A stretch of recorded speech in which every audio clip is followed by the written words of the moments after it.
des équipements de chasse spécifiques aux rapaces nocturnes? Déjà une caractéristique évidente, c'est la face très plate.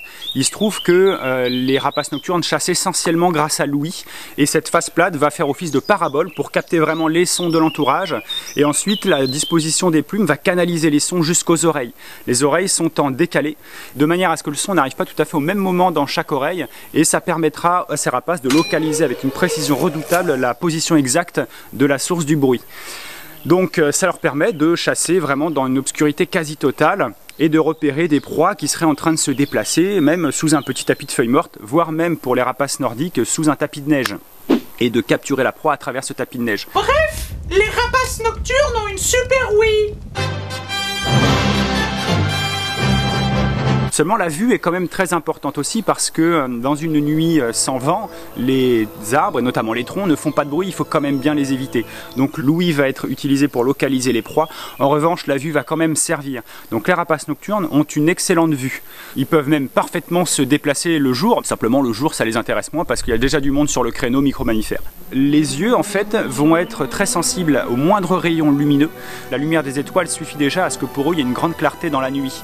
Pour bien capter les rayons lumineux, les yeux vont avoir une forme un peu particulière. Le globe oculaire ne sera pas rond en fait, comme chez la plupart des animaux. Mais il sera de forme bizarre. Et ça, c'est parce qu'il s'est transformé au cours de l'évolution pour mieux capter la lumière. Bref, les rapaces nocturnes ont une super vue. Seulement, ce globe oculaire dans l'orbite ne va pas pouvoir tourner à l'intérieur. C'est-à-dire que moi, si je regarde par là, hop, je peux vous voir quand même. Hop, clac, mes yeux restent concentrés toujours sur vous. Les rapaces nocturnes, c'est tout droit. Donc s'ils tournent la tête, les yeux peuvent pas tourner. Mais cette particularité va être compensée par la souplesse du cou. Cette souplesse va permettre aux rapaces nocturnes de tourner la tête quasiment à 300 degrés autour du tronc et diriger le masque facial vraiment face à l'origine de chaque son pour mieux en définir l'origine. Bref, les rapaces nocturnes ont un cou super souple. Sign of the Holy Cross of our Lord Jesus Christ. Alors après, nos rapaces nocturnes qui vont devoir chasser à l'ouïe de nuit vont devoir faire un minimum de bruit, à la fois pour ne pas s'auto-parasiter et être dérangé par ses propres bruits, mais également pour ne pas se faire repérer par sa proie. Et là, on a des adaptations qui vont apparaître sur le plumage de nos oiseaux. Où est donc passé ce chien?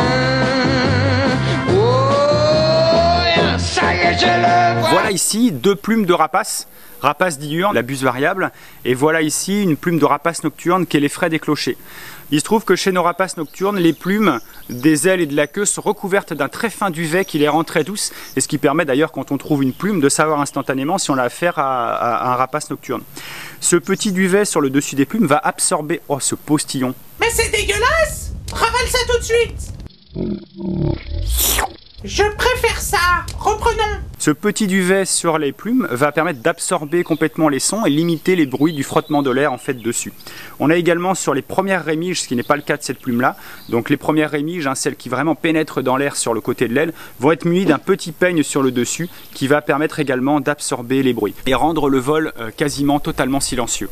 Donc on peut faire une petite expérience. Nous avons le bord d'attaque des plumes ici et là. On va faire un mouvement qui imite en fait la pénétration de la plume dans l'air du rapace diurne, puis du rapace nocturne.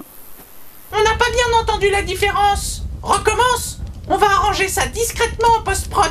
Du rapace diurne, puis du rapace nocturne.